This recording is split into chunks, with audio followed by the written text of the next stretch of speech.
ഒറ്റപ്പാലം പാലപ്പുറം ചിനക്കത്തൂർ ഭഗവതി ക്ഷേത്രത്തിലെ മണ്ഡലത്താലപ്പൊലി നിറമാല മഹോത്സവം ഡിസംബർ 29 വെള്ളിയാഴ്ച നടക്കും. ജില്ലയിൽ ആദ്യമായി വർണ്ണവിസ്മയ ദീപങ്ങളും താലപ്പൊലിയുടെ ഭാഗമായി ക്ഷേത്രത്തിൽ ഒരുക്കുമെന്ന് കമ്മിറ്റി ഭാരവാഹികൾ വാർത്താസമ്മേളനത്തിൽ അറിയിച്ചു. ചിനക്കത്തൂർ ഭഗവതി ക്ഷേത്രത്തിലെ ഈ വർഷത്തെ മണ്ഡലത്താലപ്പൊലി നിറമാല മഹോത്സവമാണ് ഡിസംബർ 29 വെള്ളിയാഴ്ച വിപുലമായ രീതിയിൽ ആഘോഷിക്കുന്നത്. അന്നേ ദിവസം വൈകിട്ട് ദീപാരാധനയോടുകൂടി പഞ്ച-ആയുധം സന്ധ്യാദീപ സമർപ്പണവും ജില്ലയിൽ ആദ്യമായി വർണ്ണവിസ്മയ ദീപങ്ങളും ക്ഷേത്രത്തിൽ ഒരുക്കും. തുടർന്ന് 50-ൽ പരം കലാകാരന്മാർ അവതരിപ്പിക്കുന്ന ഡബിൾ സ്റ്റേജ് മ്യൂസിക് ഫെസ്റ്റും ഉണ്ടായിരിക്കും.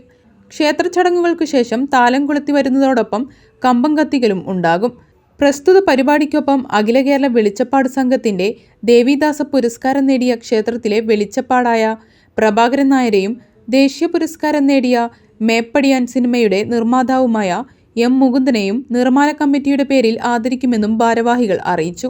ചിനക്കത്തൂർ ഭഗവതി ക്ഷേത്രത്തിലെ മണ്ഡലത്താലപ്പൊലി നിറമാല മഹോത്സവം 2023 ഈ വരുന്ന 29-ാം തീയതി വെള്ളിയാഴ്ച വളരെ വിപുലമായ രീതിയിൽ വ്യത്യസ്തങ്ങളായ പരിപാടികളോട് ആഘോഷിക്കുകയാണ്.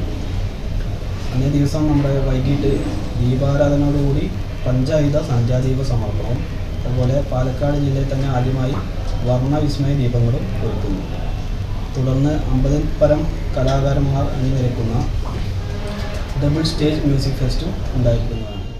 ഒറ്റപ്പാലത്ത് നടന്ന വാർത്താ സമ്മേളനത്തിൽ committee president P Sreejith, secretary E Harish, treasurer K Ramesh Babu, vice president P Vishnu, രക്ഷാധികാരി എ അശോക് കുമാർ തുടങ്ങിയവരും പങ്കെടുത്തു.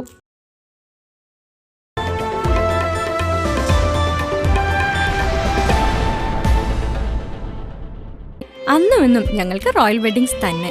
Royal wedding centre, Ottapalam. നല്ലത് നൽകാം, നല്ലത് കേൾക്കാം.